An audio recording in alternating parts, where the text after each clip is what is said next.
I'm here today with Jemar Tisby. Jemar is a graduate of the University of Notre Dame and has an MDiv from Reformed Theological Seminary.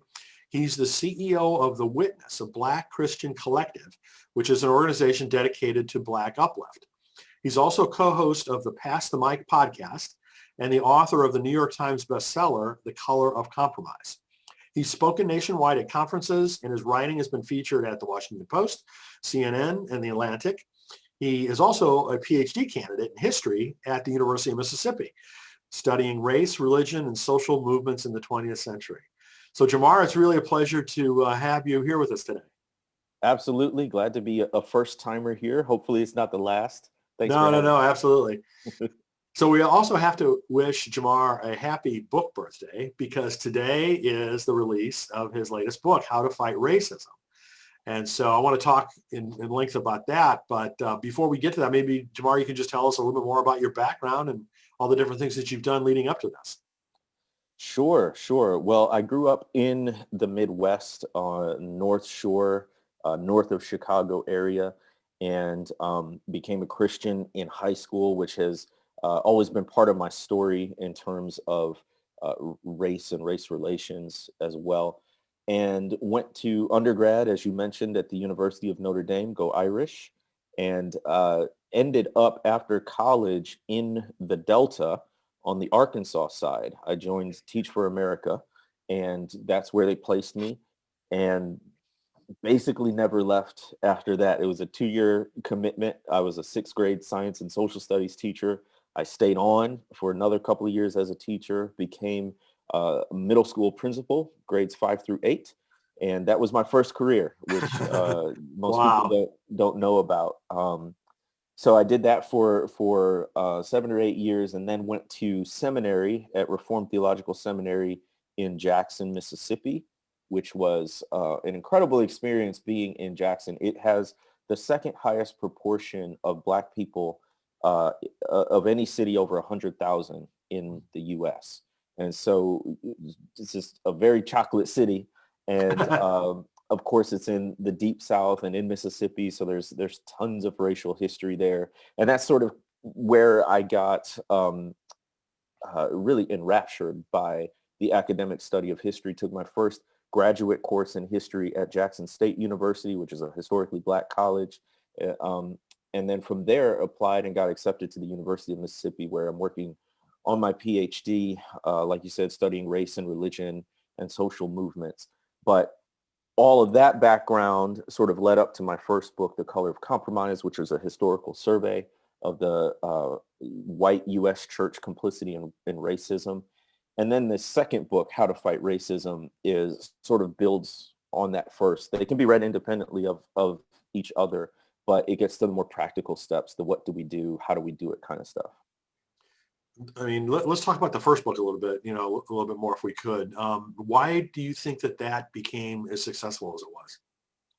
Yeah, so what's interesting about it is The Color of Compromise came out January 2019, and it only hit the New York Times bestseller list in June of 2020. Oh, wow. So a year and a half later, which is Wow. very rare. Yes. If a book hits the bestseller list, usually in the first week or two of publication. So the book had done very well, relatively speaking, already. And I was speaking at a lot of venues, mainly Christian colleges and universities. So there was already this interest. And I think there's a momentum really in the past decade. You can go back to Trayvon Martin.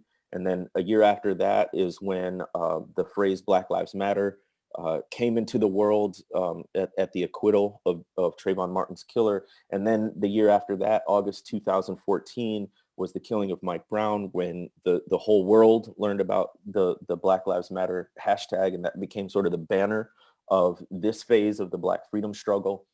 So there's already a momentum there, an interest where race is a topic of national conversation. And what I noticed in the literature around race and racism, particularly geared toward Christians, was there were already a good number of books starting to be published on the topic. Most of them I found were psychological, sociological, or kind of memoir accounts. And all of them touched on history, because you can't really talk about race without talking a little bit about the past. But none of them really took history or historical study as the central vehicle to drive their point. And so that's where The Color of Compromise came in. It's a historical survey from the colonial era on up to the present day Black Lives Matter movement, 21st century. And what I wanted to do was show all the ways that the church, and particularly white Christians, had missed it when it came to racial justice in the US. And I think what resonated was that it was all in one place, and that a lot of this history was history people may have heard about but didn't really know the details of. Hmm. And so to really dig into it, I get messages to this day about people saying, I never knew, this is paradigm shifting for me. And just that awareness of where we've been and how we got here has shifted people's perspectives in a good way. Wow. Well, it's a great book, and it's had a lot of impact, which, is just wonderful to see. So tell us then how that led to the new book. Yeah, so I tell people, The Color of Compromise is 11 chapters long, and the first 10 chapters are all a setup to get to the last chapter. And the last chapter is called The Fierce Urgency of Now, which is a phrase Martin Luther King Jr. used in his I Have a Dream speech. And, most of us, we jump to the end of that speech about, being judged by the content of their character, not the color of their skin. But in the beginning of that speech, he really reads America, the Riot Act, and talks about how the U.S. has failed in its promise of democracy and liberty for all. And he uses this phrase, the fierce urgency of now, to talk about how in 1963, the time is long past to make the promises of democracy real for all people, particularly people of African descent. Now, I just love that phrase. And unfortunately, I think it's still relevant even, half a century later. So that last chapter of The Color of Compromise is about what do we do? How do we respond to the fierce urgency of now? And because the central focus of the book was that historical survey, I could really only spend a chapter on it in the book. But really my passion was to ignite people and motivate people toward action. And so if The Color of Compromise is the diagnosis, then How to Fight Racism is more like a prescription. What do we do to alleviate this malady, so to speak? So it's an entire book that prioritizes the practical and is hopefully very hands-on and helpful for people to actually start taking action. That's really cool. I mean, as you and I were discussing before we started the interview, I feel that there's such a void of that right now. Right. A very practical, okay, what do we do about this? I mean, it's pretty ridiculous that, Martin Luther King gave that speech in 1963, right? I mean, and here we are in 2021. And, it's like, it's just hard to believe that we still are where we are, right. After all that time. I mean, I know that's after hundreds of years before that too, but I mean, at least the 63 part of it's within my own lifetime. Yes. So I've unfortunately been able to experience the lack of progress. Right. So talk about some of the practical elements of how to fight racism, what you've included in that book. So I think what's unique about this book is the framework that I use, which structures the entire book. And it's a model I've been developing called the Arc of Racial Justice. And ARC is an acronym that stands for Awareness, Relationships, Commitment. What I found in a lot of the literature and work on racial justice is that people tend to sort of gravitate toward particular areas, which are all good, helpful, necessary, but almost like a two-legged stool. It's going to be pretty unstable. You don't want to sit on that too long or too frivolously. So the arc of racial justice, I think, brings in all the elements we need to build a robust, stable platform on which to build efforts for racial justice. And so it's pretty self-explanatory. Awareness is all of the knowledge, the data, the information we need to know about race, racism, white supremacy in order to understand what we're dealing with. And so awareness, we sort of gravitate toward that as kind of the lowest hanging fruit in terms of, these are the books we read, the documentaries we watch, the podcast interviews we listen to. anything that sort of informs us about these issues is the awareness part. But we can't just stop there and have big heads full of knowledge. We got to do something with it. We got to have big hearts too. And so I think one of the conversations, I think there's almost been an overcorrection in terms of the relationship aspect. If I could just riff on this a little bit. So the big tension in racial justice is whether the problems are individual or systemic, right? Are cases of police brutality, for instance, is that fundamentally about, you know, this particular police officer who's a bad actor, or this particular encounter that may be unique or exceptional? Or is it part of a larger systemic issue, a pattern that has replicated itself for decades, right? So that's a big tension and a big divide. Obviously, as a historian, as a Black person who's experienced this stuff, I think the problems are systemic, beyond simply the isolated incident itself. But I think there's almost been an overcorrection in that, as we're trying to change the systemic aspect, the policies, the laws, the practices, et cetera, we all of a sudden sort of say relationships aren't important at all. And I think we need to have those two in conversation with one another. So that, what do I mean?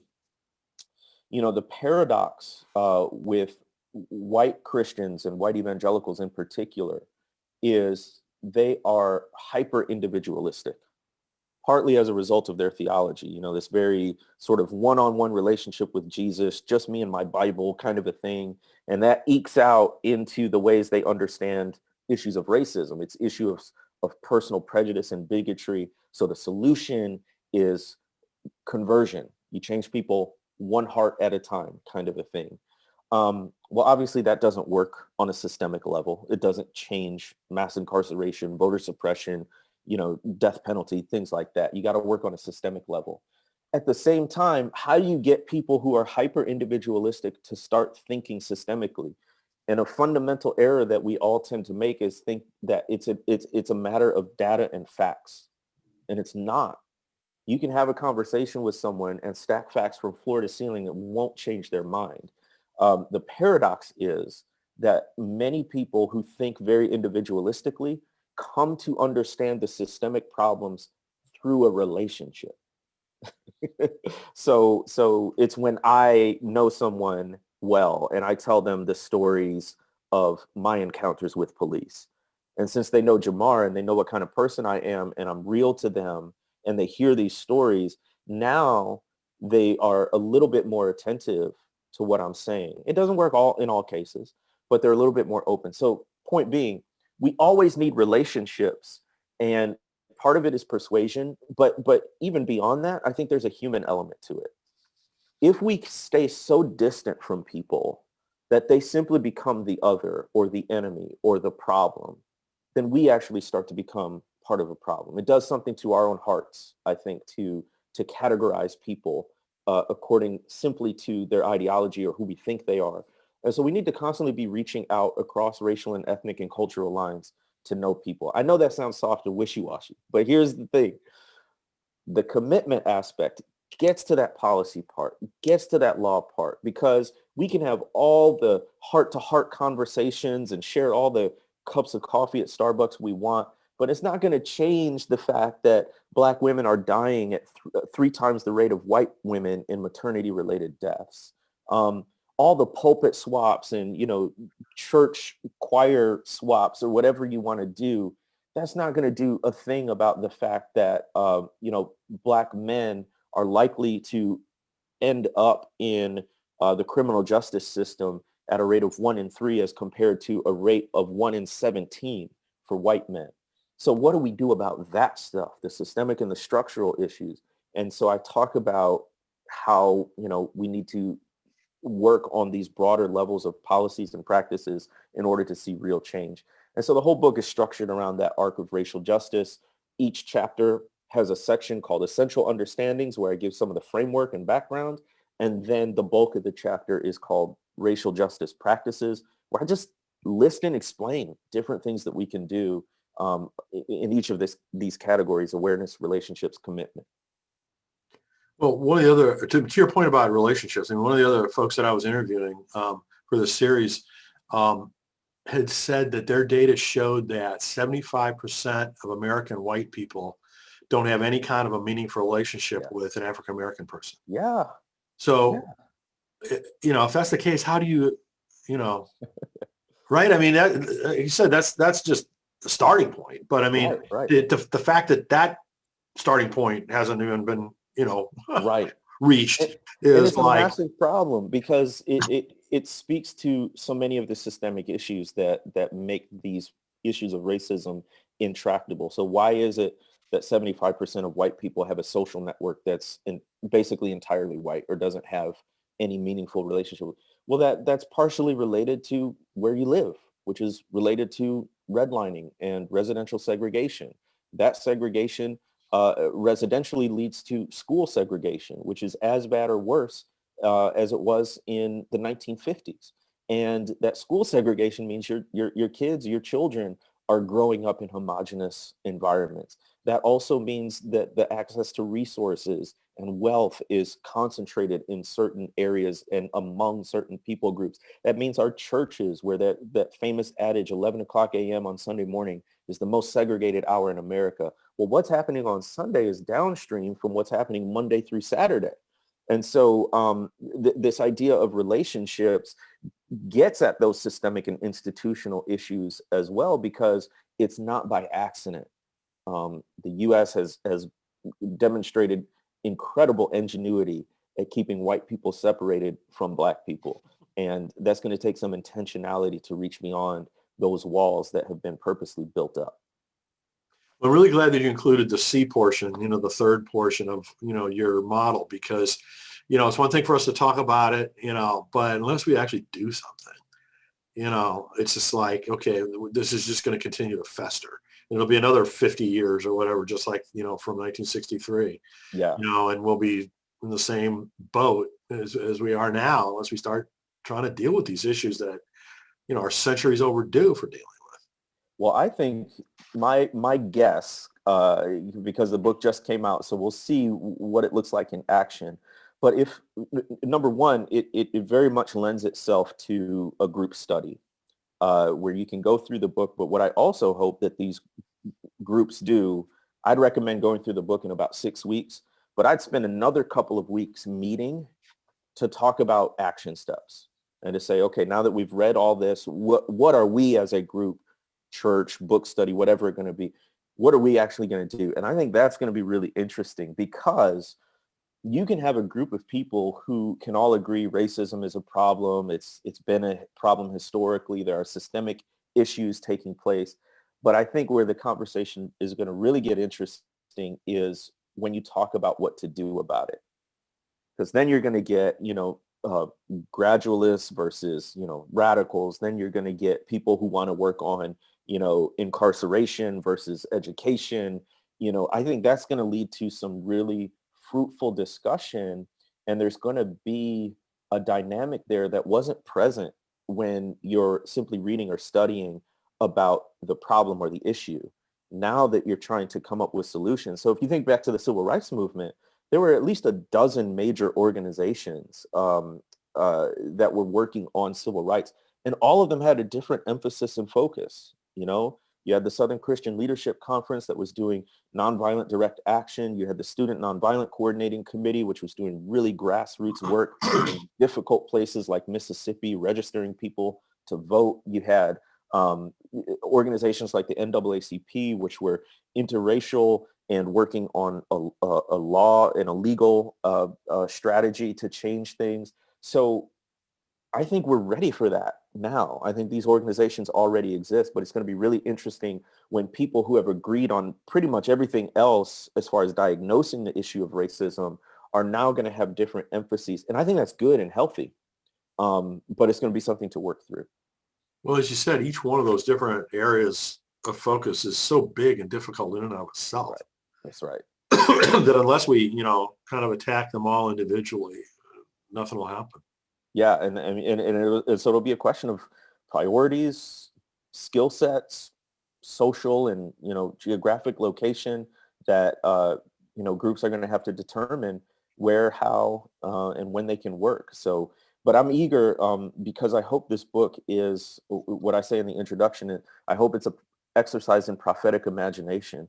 So my burden in this book isn't that you would take my exact, recommendations. It's that you would, maybe it spurs another idea that I didn't put in the book or didn't even think of. That's great. Go for it and do it. The point is action. The point is to take steps. The point is to get beyond the book study, as important as that is, but to actually go out and make the world a better place by your actions. What a concept. As we talked about beforehand, I mean, I'm so with you 100% on that. For people who are not familiar with the Witness BCC and the Pass the Mic podcast, can you talk a little bit more about those? Yes, so we're in a dynamic phase of the organization. We recently expanded, and so we are the Witness Incorporated, and that is the umbrella organization for our two divisions. One is the Black Christian Collective, and the other is our brand new division, the Witness Foundation. And so basically you can think of these divisions as sort of the word and deed tandem. So what the Black Christian Collective does, it's basically a multimedia organization that tries to put words to the expansive Black Christian experience. One of the things we say at the BCC is we're not the voice, we're the microphone. And so we're not trying to present this sort of univocal voice of Black Christians. We want to emphasize that there's diversity within Black Christianity, and there are many voices that ought to be heard. What we're trying to do is build a platform for Black Christian voices to be heard. So we do that through our website, thewitnessbcc.com, and we have blogs up there. We have videos, and we're expanding our offerings all the time there. What we also have is a podcast called Pass the Mic, which I co-host with my good friend and brother, Tyler Burns. So that is a really dynamic conversation about current events, theology, Black church, all of that. So that's the BCC side, which has been around for a while. The new division that we added is the Witness Foundation. We are in the middle of a fundraising campaign. We're trying to raise $500,000 because the cornerstone of the foundation is our fellowship program. And so in the summer of 2021, we are going to launch our first cohort of Witness Fellows. And these are Black Christian leaders who are doing dynamic justice work. It can be in any area, education, law, economics, you name it. And what we want to do is invest in the next generation of Black Christian leaders. And so to that end, part of the fellowship is they get a $50,000 grant each year for 2 years. So a total of $100,000 investment in a Black Christian leader. And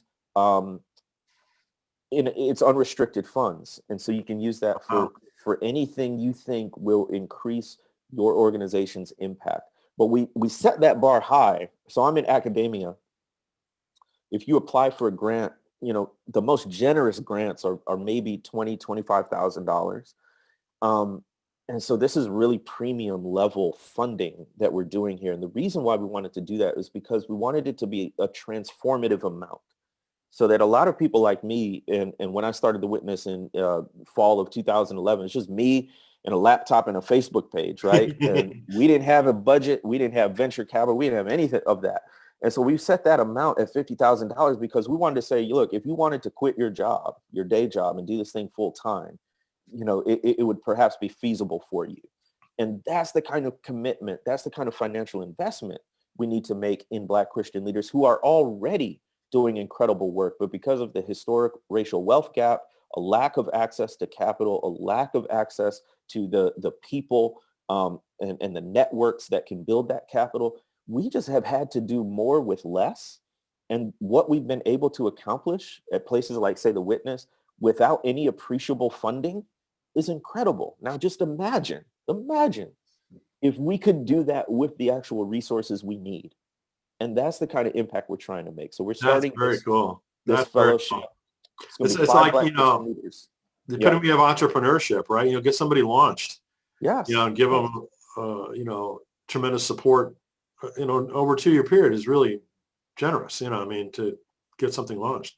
And in addition to that, you're going to get a mentor that you can talk with one-on-one. You're also going to get training, bringing in high-level people with professional skills from accounting to fundraising to leadership to nonprofit management.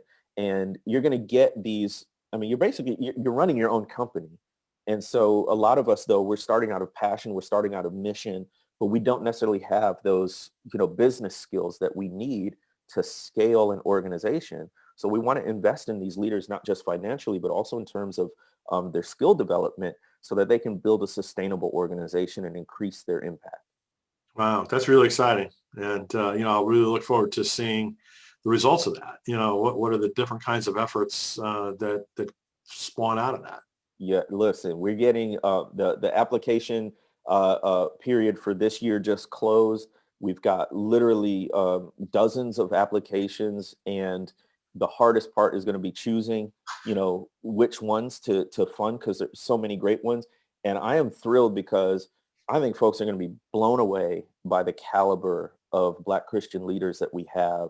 And they're already doing good work. But once we can support them at the levels we're talking about, these people are going to be nationally known. I have no doubt. So yeah, this is just the beginning, and folks can support. You can just go to thewitnessinc.com, and it'll have links for folks who want to support. Well, if any of those folks end up wanting to do a book and need help finding a publisher, I think Publishing in Color might be able to help them out with. Very good. So Absolutely. Please put them in touch with me on that front. That sounds good. Well, Jemar, it's really a pleasure to spend time with you. Thank you so much for all the wonderful work that you're doing. I'm very much looking forward to reading this new book. And, I wish you the best luck with that and, The Witness in its various endeavors. Thank you so much. I appreciate the space to have this conversation. Well, it's really great to be able to talk together, Jemar, and we'll help get the word out. Sounds good. Thank you.